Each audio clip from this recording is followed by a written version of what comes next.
The way Rolex does their sale is that if you go into a Rolex boutique, the first sale is to get you on the waiting list.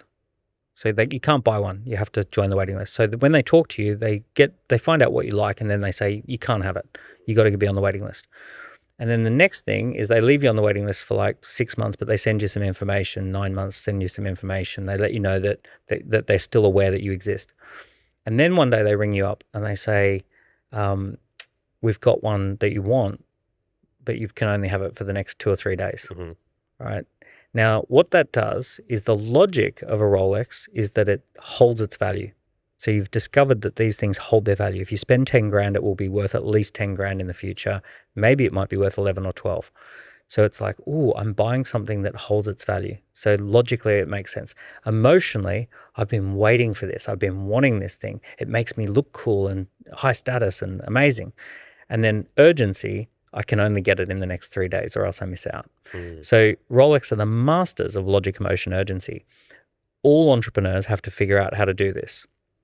So it's not enough to just say, oh, the app is available in the App Store. No tension, no desire, no build up, nothing, right? It's just like, and it's not enough to just say, oh, logically you should have this thing. Well, I get that's an issue I have with my app. It's available all the time. And I think one of the problems is as well is because it's not high ticket, it's quite low ticket. So, for something which is 10, 15 pound a month, it's, first of all, you need a lot of followers in the first place. You need to get a lot of people signing up to actually make decent money. But second of all, one thing which I've noticed when it comes to fitness is the less money that they invest into it, the less serious they take it.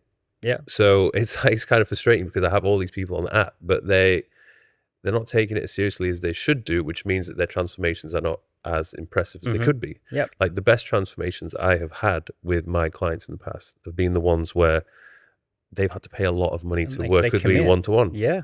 And they commit. Yeah. And that's part of behavioral change, right? The behavioral change, it's like almost a self-fulfilling prophecy because there's the pain, but £10 a month or $10 a month isn't enough pain to open the app another time. And then they churn, right? Yeah. They cancel. And they're like, oh, didn't work for me. It's like, dude, I can see you never opened the app. Yeah. So what advice would you give to me to, I mean, of course, get more customers, but for them to take it more seriously, like? Well, here's what I'd look at. I'd look at campaigns rather than just making it always available.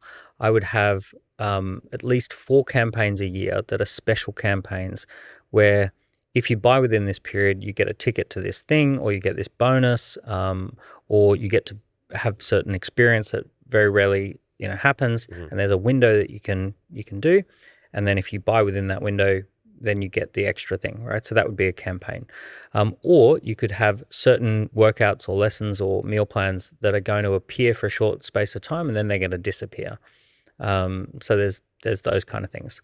That's interesting. So a little bit more campaign gamification type thing you could do. You also want to have that product exist within a wider ecosystem. So products and services don't make money. Product and service ecosystems make money. So let's take like Gordon Ramsay. Gordon Ramsay's got books. He's got online content. He's got restaurants. He's got an entire like suite of things. What's making the money? Well, it's not one thing. It's the combination of all the things. So let's say where you will be making the most amount of money is when you have a really great ecosystem. And some people where it's right for them will go onto the app. Some people will go and work with a licensed trainer who has a license to work with you and your clients. Some people will get equipment. Some people will get clothing, right? So then it'll actually be this ecosystem, and suddenly people adopt the ecosystem, and that's where huge amounts of profit comes out because now there's this kind of like ecosystem of products and services.